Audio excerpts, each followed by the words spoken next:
So ayan guys, nakabihis na kami. Prepare ako ng lunch kasi gutom ang lahat. Nag-init ako ng chorba, sabaw, Romanian. So ito guys, chorba di galos. Galos. Ayan. Sarap to. Nagsaing na rin ako ng rice. Niluto ko yung pastrama, karning pupa. First time ni Edie magsuka sa bus ngayon. Grabe, sobrang puno kasi yung bus guys. Oy, yung iba tumayo na. Kaya hindi pa kami pwede ngayon umuwi sa Pilipinas kay. Ay nako, stress kami guys. Travel. Masarap to kasi pagbili namin, marinate na ba? Marinate na yung karne. Lulutugin mo na lang siya.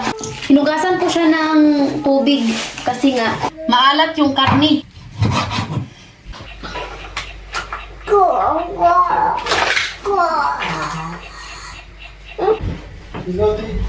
Wait.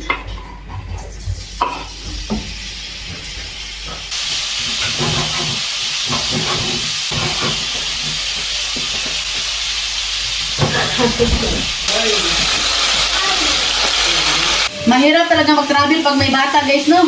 Lalo na yung nanay na kabuhion, mga anak kabuhion, agoroy. Buti na lang talaga ako, hindi ako nagsuka kanina. Si Katyusha pag uwi, nasusuka daw siya.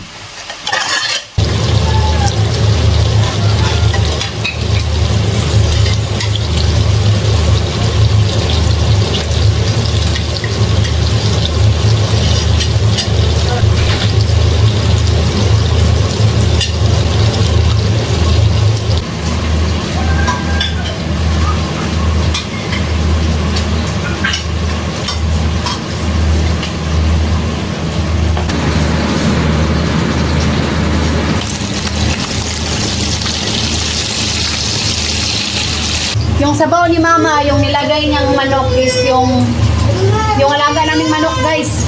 Ito na Edie.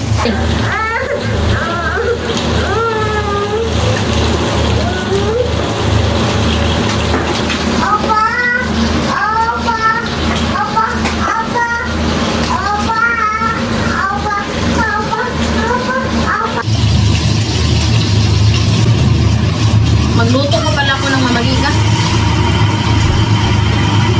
Yung mais. Yan yung rice na dito.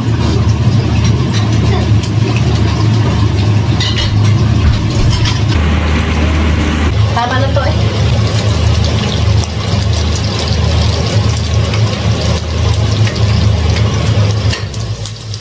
Libagjaw.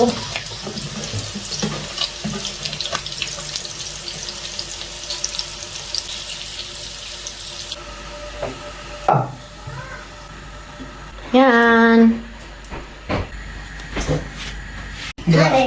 It had it. It's fine.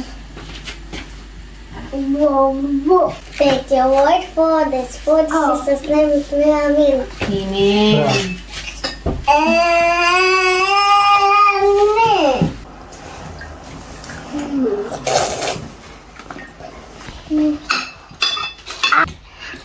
Yan, kumakain yan si Edie. Walang pili sa pagkain, hay. Open mouth.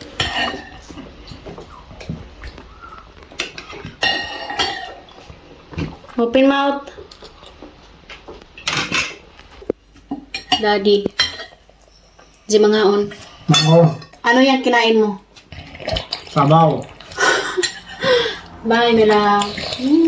Bye. Bye. Bye. Bye, Edie. Nagkatito siya. Lo. Parang si tatay.